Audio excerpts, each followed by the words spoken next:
Okay, so Christy, we have Jasper and Jake in the house, and we should specify that Jasper is 4-legged and Jake is 2. Now Jake's on camera and he's like, they're this both is super cool. cute, but yeah, Jasper's the dog, Jake's the human. Yes, Yeah. and Jasper's the one who, I didn't have any soft treats except for cat ones, so he's living tuna today, so he's got tuna breath. Yeah, and we'll talk about why Jasper needs some soft treats. Why does Jasper need soft treats? Well, Jasper's 9 years old, and poodles have some, bad dental sometimes. And so after we got Jasper, he was an owner surrender of sorts. His owner had to go into a nursing home. Oh, I couldn't take him. That's yeah. so sad.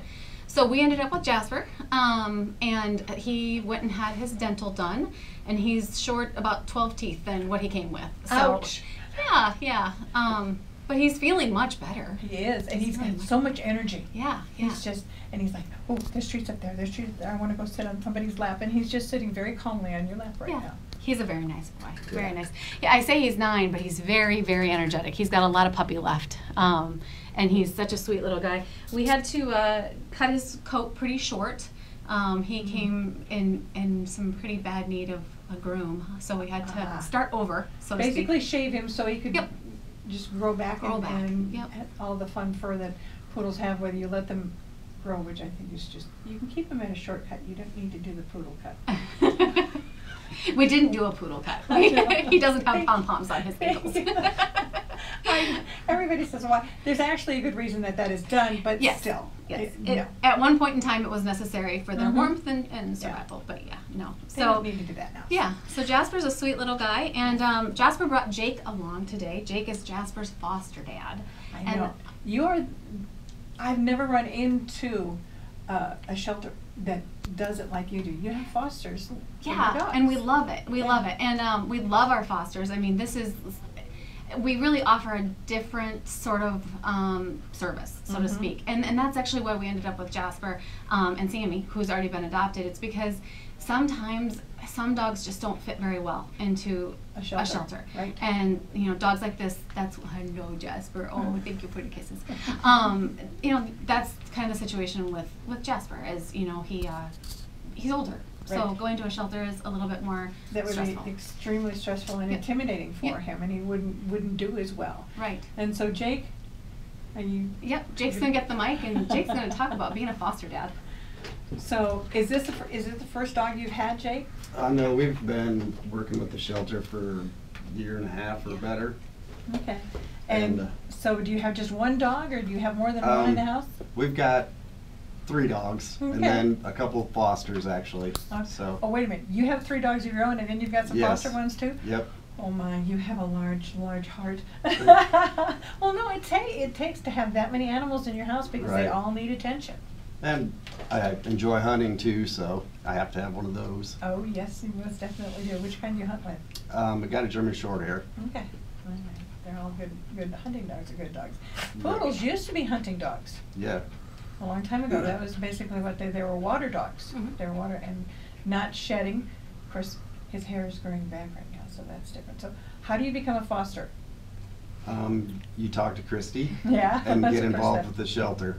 Okay. And it's really, it's nice to do, because you can see the animals at their weakest point, and then in some cases, and then you can make them better.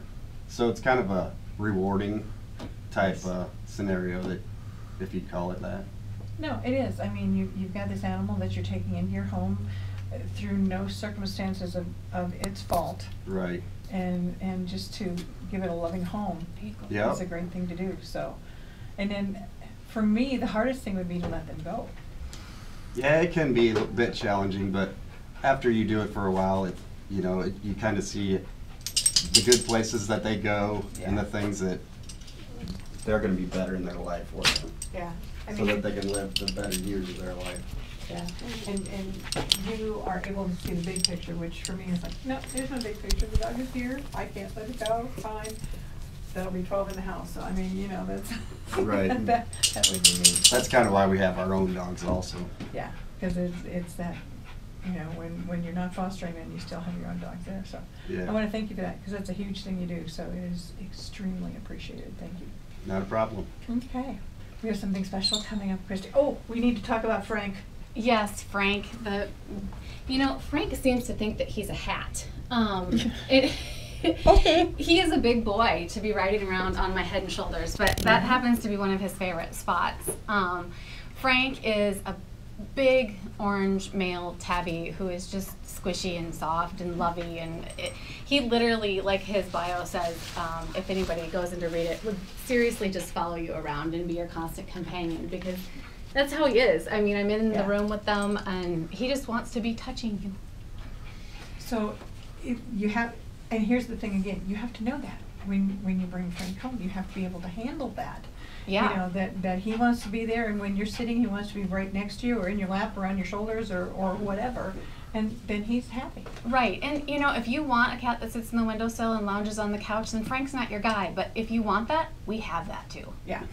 You've got just about everything. And of course, you have the omelet brunch that is coming up. We do our annual omelet brunch put on by the Friends of Emmett County Animal Shelter, and this is an annual one. Everybody loves this one. It's very tasty. It is. It's yummy, isn't it? Yeah. It's wonderful. It's a build your own omelet, so there's basically an ingredient bar, and you go along and gather what you want, and then you go up to the cookers and everybody custom makes your omelet, and then you go on to the drinks and the toast and all of the baked goodies. And this year, Scratch Cupcakery is giving us 200 of their mini cupcakes, and we had their cupcakes a couple years ago and people absolutely went crazy for them. So we are going to have those available as a free will donation, along with some dog treats and cat toys. And we have one of our volunteers who is a fabulous baker, and I gave her a muffin cookbook, and she has been trying muffin recipes so that we can select a bunch for the omelet brunch. So it should really be pretty tasty. It always is, let me tell you. And the yarn balls, I absolutely love those. As a matter of fact, Smokey's just about killed everyone. We will have yarn balls, and we have a new toy for cats this time around. That's super fun. So you'll have to come check that out. That sounds good. Now, what day are we talking about again? April 17th, 10 to 1, and it's at the Duig Center. And if everybody doesn't know what the Duig Center is, it's the big brick building across the street from the Catholic Church at the intersection of Highway 9 and 4. Yeah, it's easy to get to. Go in, decide what you want in your omelet, take it up. It's cooked right there for you. It's not sitting under those terrible lights. The toast is hot. It's not cold and soggy.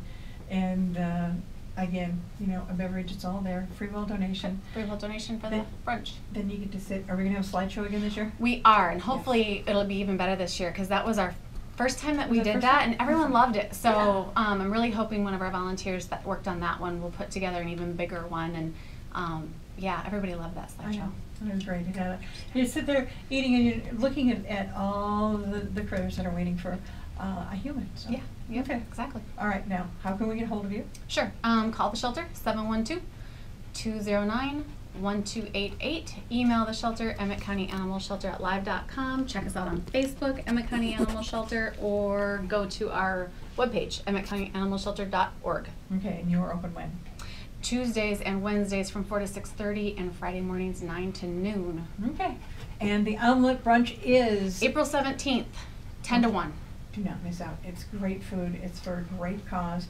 So, with Christy and Jake and Jasper and the Emmett County Shelter, that's Pet of the Week. And